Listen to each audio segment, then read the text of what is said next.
തുടക്കത്തിലെ പൊളിഞ്ഞൊടുങ്ങിയിരിക്കുന്നു കോൺഗ്രസിന്റെ വിസ്മയം എന്നതാണ് ഏറ്റവും പ്രധാനപ്പെട്ട കാര്യം.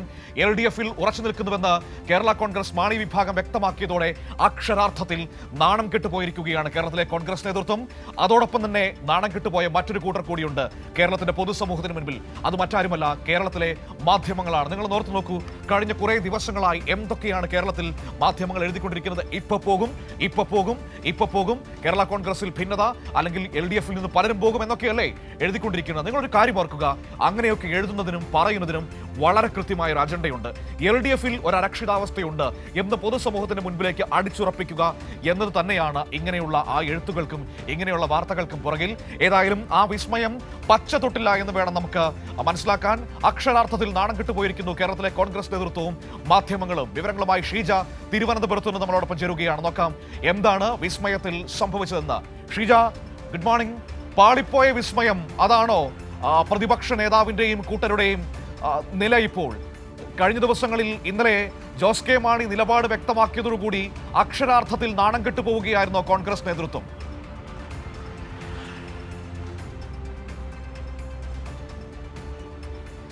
Good morning Manu. തീർച്ചയായും, അതായത് പ്രതിപക്ഷ നേതാവ് നമുക്കറിയാം ഇതിനു മുൻപ് ഒരു തവണ പറഞ്ഞിരുന്നു കേരളം ഇനിയും ഒന്ന് ഞെട്ടും, വലിയ വിവരങ്ങൾ വരാനിരിക്കുന്നു എന്നുള്ളത്. രാഹുൽ മാങ്കൂട്ടത്തിനെതിരെയുള്ളൊരു പരാതി അല്ലെങ്കിൽ ആ സംഭാഷണമൊക്കെ പുറത്തു വന്ന ഘട്ടത്തിൽ പറഞ്ഞിരുന്നു.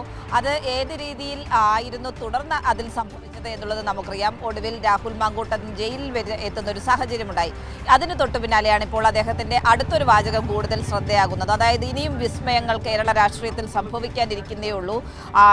അതായത് UDF-ലേക്ക് LDF-ൽ നിന്നുള്ള ഘടകകക്ഷികൾ എത്തും എന്നുള്ള ഒരു സൂചന നൽകിക്കൊണ്ടായിരുന്നു അദ്ദേഹത്തിന്റെ ആ ഒരു പ്രസ്താവനയൊക്കെ എന്നുള്ളതാണ് എടുത്തു പറയേണ്ടത്. അതിൽ അവർ ലക്ഷ്യമിട്ടിരുന്നത് കേരള കോൺഗ്രസ് എമ്മിനെ തന്നെയായിരുന്നു. പക്ഷേ കേരള കോൺഗ്രസ് എം ആകട്ടെ കൃത്യമായ രീതിയിൽ തന്നെ നിലപാട് വ്യക്തമാക്കി. ആദ്യ ദിവസം തന്നെ, അതായത് തിരുവനന്തപുരത്ത് നടന്ന മുഖ്യമന്ത്രിയുടെ നേതൃത്വത്തിൽ നടന്ന LDF-ന്റെ സത്യാഗ്രഹ സമരം, ആ സത്യാഗ്രഹ സമരത്തിൽ കേരള കോൺഗ്രസ് എമ്മിനെ പ്രതിനിധീകരിച്ചുകൊണ്ട് മന്ത്രി റോഷി അഗസ്റ്റിൻ ഉണ്ടായിരുന്നു. അതോടൊപ്പം തന്നെ ജയരാജ് ഉൾപ്പെടെയുള്ള മറ്റ് MLA-മാർ അടക്കമുള്ളവർ അതിൽ പങ്കെടുത്തു. പ്രമോദ് നാരായണൻ അടക്കമുള്ളവർ അതിലുണ്ടായിരുന്നു.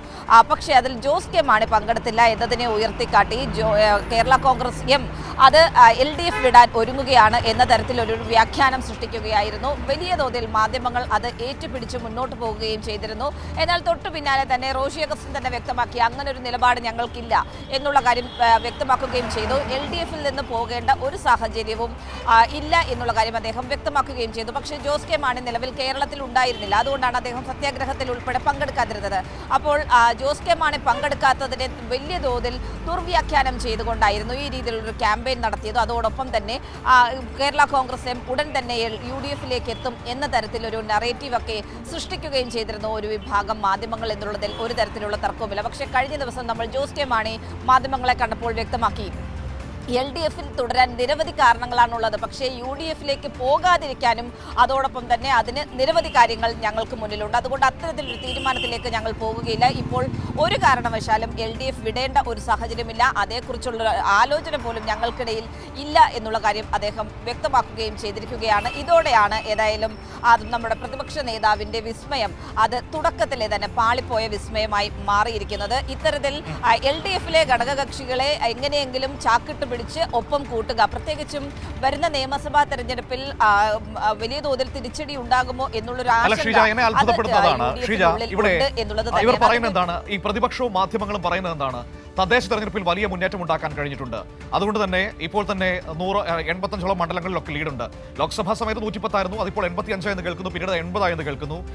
അതുകൊണ്ട് തന്നെ അടുത്ത ഭരണം ഉറപ്പിക്കുന്നു എന്നാണല്ലോ ഇവർ പറയുന്നത്. അങ്ങനെ അത്രയധികം ആത്മവിശ്വാസവും ഇതൊക്കെ ഉണ്ടെങ്കിൽ പിന്നെ എന്തിനാണ് LDF-ലെ കക്ഷികളുടെയും നേതാക്കളുടെയും ഒക്കെ പുറകെ നടക്കേണ്ട ഒരു ഗതികേടിലേക്ക് കോൺഗ്രസ് നേതൃത്വം പോയിരിക്കുന്നത്? യഥാർത്ഥത്തിൽ ഈ കനകോലുവിന്റെ ആ ഒരു റിപ്പോർട്ട് തന്നെയല്ല അതിൽ പ്രധാനപ്പെട്ടത്. ഭരണവിരുദ്ധ വികാരം എന്നൊന്ന് കേരളത്തിൽ സംഭവിച്ചിട്ടില്ല, ഇതൊരു താൽക്കാലിക പ്രതിഭാസം മാത്രമാണ് എന്ന് കനകോലു അവരുടെ ക്യാമ്പിൽ അവതരിപ്പിച്ച ആ റിപ്പോർട്ടിലെ വസ്തുതകളല്ലേ കോൺഗ്രസിനെ ഭയപ്പെടുത്തുന്നത്?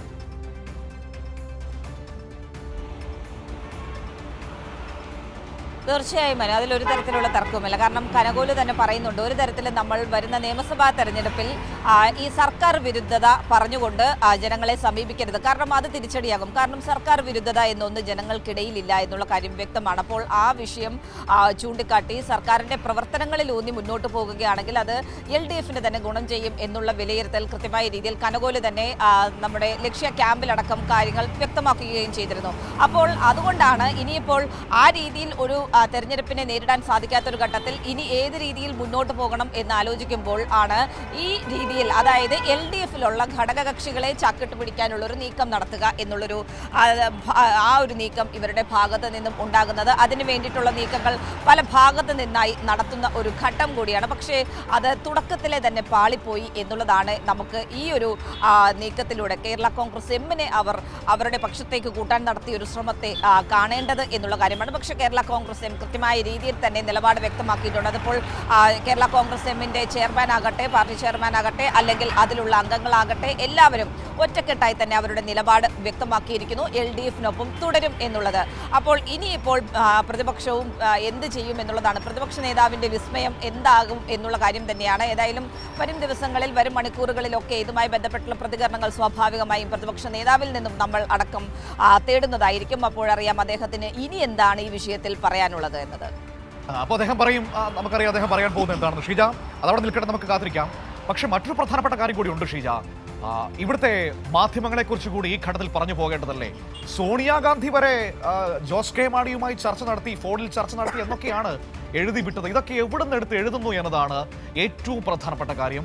ഈ പൊതുസമൂഹത്തിന് മുൻപിൽ മാധ്യമ ലോകത്തിന്റെ വിശ്വാസ്യത ഒരിക്കൽ കൂടി ഇല്ലാതാകുന്നതല്ലേ ഈ കഴിഞ്ഞ ദിവസങ്ങളിലെ രാഷ്ട്രീയ വാർത്തകളുമായി ബന്ധപ്പെട്ട് നമുക്ക് കാണാൻ കഴിയുന്നത്.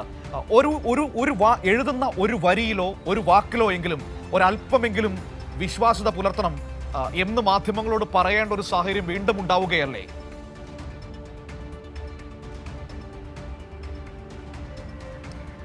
തീർച്ചയായും മനു, അതായത് ഈ ഒരു വിഷയവുമായി ബന്ധപ്പെട്ടുകൊണ്ട് നമുക്കറിയാം പ്രതിപക്ഷം സ്വാഭാവികമായും ഒരു നറേറ്റീവ് ഉണ്ടാക്കുന്നു. ആ നറേറ്റീവ് ഏറ്റുപിടിച്ചുകൊണ്ട് ഒരു വിഭാഗം മാധ്യമങ്ങൾ പ്രവർത്തിക്കുന്നു. അത് ഇന്നോ ഇന്നലെയോ തുടങ്ങിയതല്ല. പ്രത്യേകിച്ചും സർക്കാരിനെതിരായിട്ടുള്ള കാര്യങ്ങൾ, LDFനെതിരായിട്ടുള്ള കാര്യങ്ങളാകുമ്പോൾ അത് ആ രീതിയിൽ തന്നെയാണ് കഴിഞ്ഞ കുറച്ച് നാളുകളായി തന്നെ മുന്നോട്ട് പോകുന്നത്. അപ്പോൾ ആ രീതിയിലാണ് അവർ നൽകുന്ന നറേറ്റീവ്, അതേ രീതിയിൽ തന്നെ നൽകുക, അത് കുറച്ചുകൂടി പൊടിപ്പും തൊങ്ങലും വെച്ചുകൊണ്ട് നൽകുക എന്നുള്ള കാര്യം തന്നെയാണ് നമുക്ക് ഈ വിഷയത്തിലും ഈ കേരള കോൺഗ്രസ് എമ്മിൻ്റെ വിഷയങ്ങളുമായി ബന്ധപ്പെട്ടും പറയാനുള്ളത്. ആ രീതിയിൽ തന്നെയാണ് കാര്യങ്ങൾ നടന്നിരിക്കുന്നത്. പക്ഷേ ഇതുമായി ബന്ധപ്പെട്ടുകൊണ്ട് ഒരു തരത്തിലും വസ്തുതകളുടെ പരിശോധന നടത്തി വാർത്തകൾ റിപ്പോർട്ട് ചെയ്യുക, അതാണ് ഇവരിൽ നിന്നും ഉണ്ടാകാതിരിക്കുന്നത് എന്നുള്ളത് തന്നെയാണ് ഈ ഒരു ഘട്ടത്തിൽ നമുക്ക് കൂട്ടിച്ചേർക്കാനുള്ളത്. അത് ഈ വിഷയം മാത്രമല്ല, പല വിഷയങ്ങൾ നമുക്ക് മുന്നിൽ ഉയർന്നു വന്നിട്ടുണ്ട്. ചില പരാതികൾ ഒക്കെ, അതായത് പ്രതിപക്ഷം ചില പരാതികൾ LDFനെതിരെയൊക്കെ ഉന്നയിക്കാറുണ്ട്. ആ പരാതികളിൽ പോലും ആ പരാതിയുടെ വസ്തുത എന്ത് എന്നുള്ളത് പരിശോധിക്കുന്ന